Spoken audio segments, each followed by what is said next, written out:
Good morning everyone, or good day kung ano mang araw nyo ito mapapanood ng video. So, for today's video is I'm gonna be reporting Chapter 6 validity.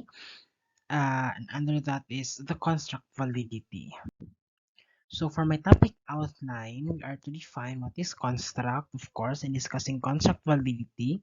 We will also define what is construct validity, the types of construct validity, how to measure its threats, and some of its evidences.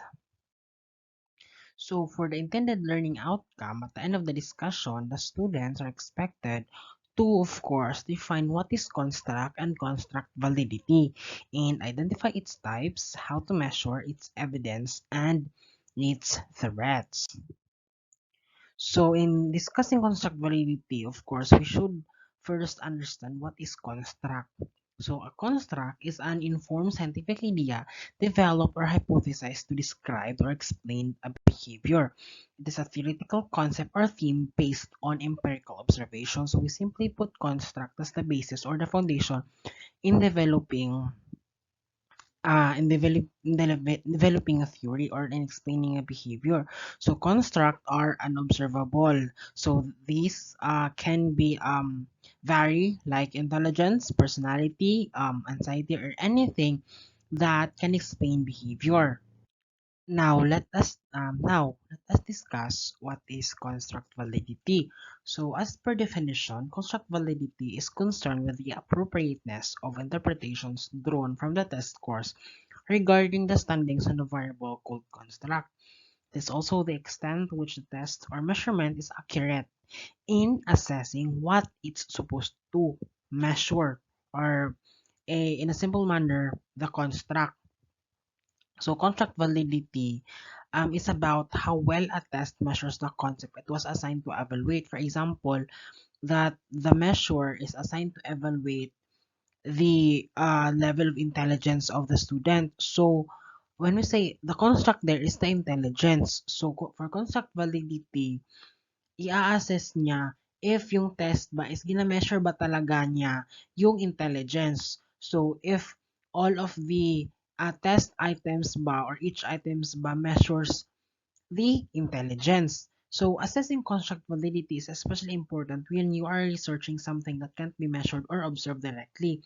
Kasi constructs are, as I mentioned, unobservable, such as intelligence, self-confidence, or happiness.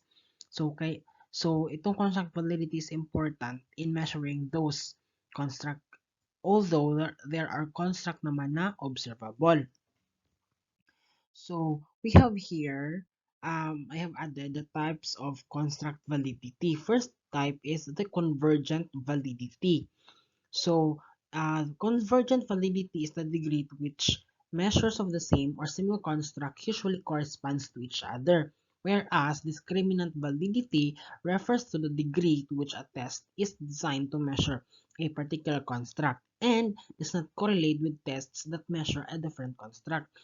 So with convergent validity, ibig sabihin dito, um, this is the degree kung saan yung measure or yung test is it measures the same construct or similar construct and then it corresponds to each other. So, kumbaga, may dalawang measure na they measure or may dalawang test and it measures the same construct and then they corresponds to each other. Parang they have similarities. However, yung discriminant validity naman, it is the degree naman to which two different tests or tests to design to measure particular construct does not correlate with the other tests that measures a different construct. For example, test 1 measures intelligence, and then the other, the test 2 measures, say personality. Yung results nila or the construct, the measurement itself do not correlate with each other kasi there are several measures na though they measure different construct but they correlate to each other. So next is how to measure construct validity. So there are lots of measures to there are lots of steps or there are lots of ways to measure construct validity, but these are some of it. So una is yung pilot study or simply call it the trial run of the study. So ibig sabihin nito, it is the test The test is measured by running it with a small sample to check its feasibility, reliability, and validity. This is helpful in assessing your measure and whether or not to revise if it accurately measures the construct you want to test. So, unang binigay na ways to measure the construct validity is the pilot study. Ibig sabihin, you test your measure in a small group muna. For example, ikandak mo muna yung test mo sa, say, 10, 20 respondents and i-check mo if each items or the test itself is feasible ba, reliable, and valid ba siya. Now, if ma-check mo na siya na feasible nga siya, reliable, and valid siya, yung test mo, then you can conduct it in a bigger group. Now, in running a pilot study, it will help you to assess your measure, whether to revise the whole measure or the whole item, the whole test rather, or just to revise some of the items, some of the questions na hindi naga-measure sa construct na you wanted to test. So that's pilot study. Second one naman is statistical analysis. This is used when data are involved from the measures. It tests the convergent and divergent validity with correlations and checks whether the results are positively or negatively related to those of other established tests. Ngayon, yung statistical analysis naman uses data na. Pero may numbers na, may data na na-involved. Ito ginatest niya ang convergent and divergent validity. Ibig sabihin, ginatest niya ito with the other established tests na if may correlations ba sila and whether positive ba or negative yung correlation ng ginawa mong test and sa other established test. From that on, you can now decide whether to revise it, to retain, or to eliminate certain items, or you revise the whole measure talaga there. And the last one here is the regression analysis. It uses to assess whether the test is actually predictive of outcomes that are expected to predict. A regression analysis that supports the expected results strengthens the claim of the validity of the construct. Itong regression analysis naman is tinatest niya if yung possible outcomes ba ng test mo is yun ba ang magiging outcome talaga, kumbaga. So, ang regression analysis, pag makita mo yung result ng regression analysis mo, it supports yung result niya is mag-strengthen siya sa validity or sa claim of validity ng inyong construct. Kumbaga, pag ah, pag yung predictive outcome mo is natumbok or na yun yung result ng regression analysis, then it strengthens your claim na valid yung measure mo, na gina-measure yung certain construct na yan. Next, we have here the threats to construct validity. Again, I have searched in the internet and I have found a lots of threats to construct validity, and these are some of it na lang, some of it. So una is poor operationalization. So when we say operationalization, it means that transforming an abstract idea into a measurable one. So a construct should have a good operational definition. It allows the construct to measure the test accurately and precisely. Ibig sabihin, the abstract idea sa intelligence, ito turn ito into a measurable one. Kailangan ma-measure mo yung intelligence, 'di ba? Abstract mo yung intelligence, then i-measure mo siya.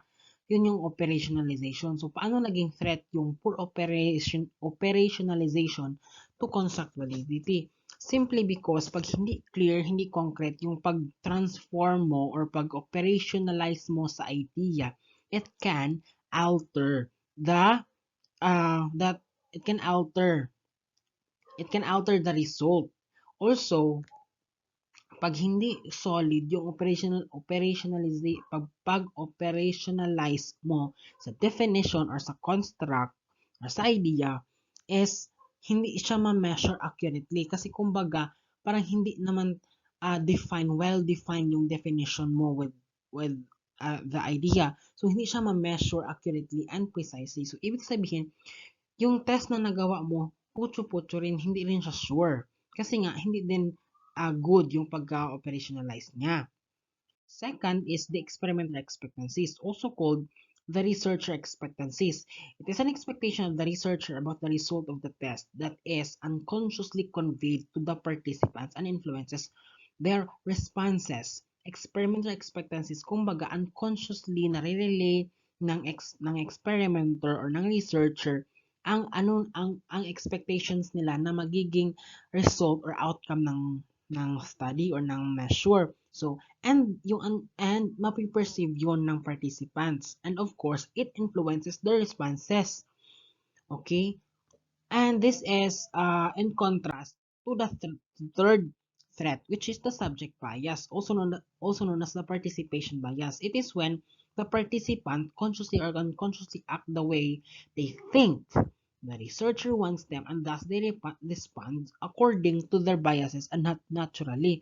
Yung subject biases naman, ito naman yung participant na mismo ang nag-act or parang yung isip na nila na ito yung gusto ng experimenter pero wala naman talagang gusto yung experimenter. Parang sa kanila yung problema, sa kanila nag-root ang problema. Okay? And then we move on to the next topic, which is evidence of construct validity. In the book, there are 7 evidence of construct validity. I will be discussing the 3 of it. The other 4 will be discussed by the next reporter. So first evidence is the evidence of homogeneity. So, evidence of homogeneity refers to the uniformity of the test in measuring a concept. So, simply put, evidence of homogeneity as all test items measures that the same construct. Say, from the items 1 to 20, all those items refer to the construct that you're measuring. So, for example, you are measuring the intelligence, the construct intelligence. So, that item, all of that item should measure intelligence. Lahat ng questions ng test mo should refer to intelligence and not mood, not depression, or not personality, not other construct. Kung hindi, walang evidence of homogeneity, walang homogeneity yung construct mo, ibig sabihin, hindi siya valid according to construct ang test mo. Next evidence is the evidence of changes with age. If a test score purports to be a measure of a construct that would be expected to change over time, then the test score, too, should show the same progressive changes with age to be considered a valid measure of the construct. Ibig sabihin, your yung test mo yung test score mo should also change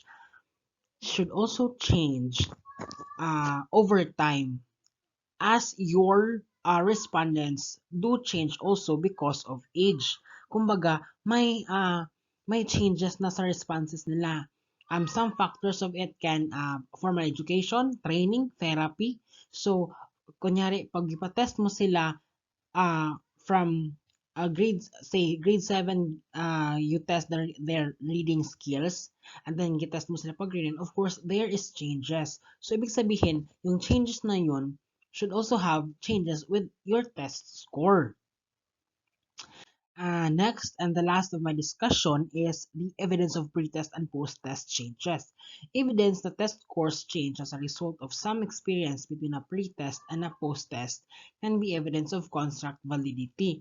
So, pwede rin dito papasok yung factors like as I've mentioned sa former evidence is yung formal education, therapy, training. Kasi for example, pre-test, yung thought nito is that may changes yung result during the pre-test and the post-test. Of course, that is very understandable naman. For example, you test a person about his cooking skills, cooking ability.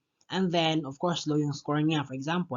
And then, nag-post-test ka ngayon. And then, that person receives a formal training. Pumunta siya sa cooking school, ganon. So, yung post-test niya, nag-change. So, ibig sabihin, there is changes sa scores ng test mo. Kasi, the person also change. Kasi, he receives training. May external factors. Yun. So, I guess that would be the end of my discussion. These are my references. If you have questions, clarifications about my report, you can PM me, ask me, and I'll try to answer it. And if ever I had explained wrong, may na-explain ako na mali, please do correct me. Thank you.